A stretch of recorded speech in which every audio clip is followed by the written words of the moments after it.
Hey guys, welcome back to the channel. It is about to rain here again in Western PA, here in Cranberry Township, go figure.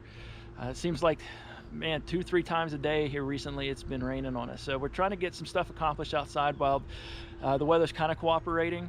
But I wanted to take a minute. You just saw me do a little bit of weed eating around the property, and I was pretty well layered up, and for good reason. I'll show you why. I don't know about you guys, but I'm highly susceptible to poison ivy. My body just reacts to it without mercy, and you swear that I was in some kind of chemical attack in the Middle East. It just head to toe. I've been covered in it before, so I don't play around with it.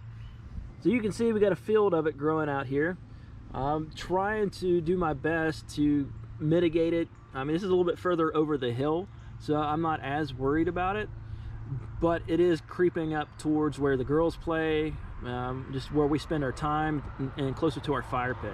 Now the girls are actually young enough where they've been outside, they play outside all the time, but they actually haven't been exposed to it yet. So we don't know if they're going to have the same reactions that I have, or if they're going to take after their mother.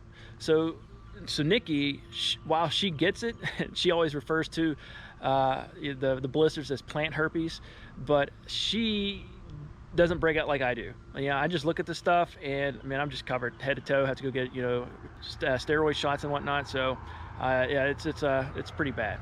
And as I'm walking around the property talking to you guys, these white and purple flowers have been popping up all over the place.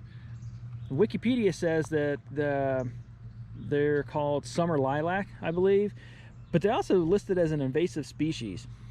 And I don't know if that's just because they just grow wherever, like literally growing in the gravel. You know, I didn't plant any of these. They've just naturally, you know, started to grow and spread. But I tell you what, they smell amazing, especially in the evening. Oh my gosh, these things smell great. And so that actually kind of got me thinking too, what else can, you know, we plant around that's going to just kind of like spruce up the yard a little bit. And you can see behind me, we have, I mean, these lilacs are just everywhere. And while it's nice, you know, and it's actually really low maintenance since I don't have to do anything, they're pretty much taking care of themselves. If you guys have recommendations of stuff to plant and add some more color, I have a lot of green around here. And, you know, like I said, you'll get the stuff behind me. But yeah, I like to get something, some like reds and yellows and some other whites as well. Yeah, but if you got, you know, any suggestions, leave them in the comments below. I definitely appreciate that. So we have another slab to flatten. We cut it up into 2 different pieces for the customer. And pretty cool story about it real quick is the tree actually came from the daycare, right?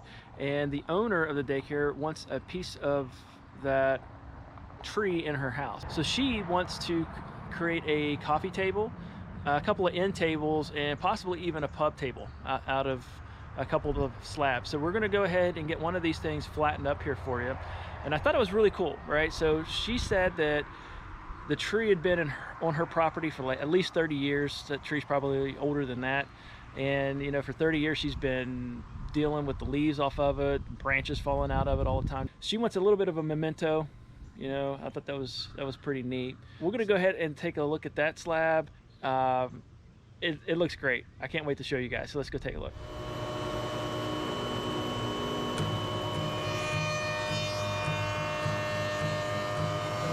There we were beneath the burning sky, with a reason to live, but so much more to die. With fate decide who has to go.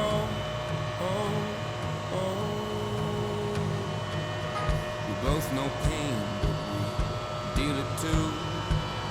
But who's dealt more than life? Leave that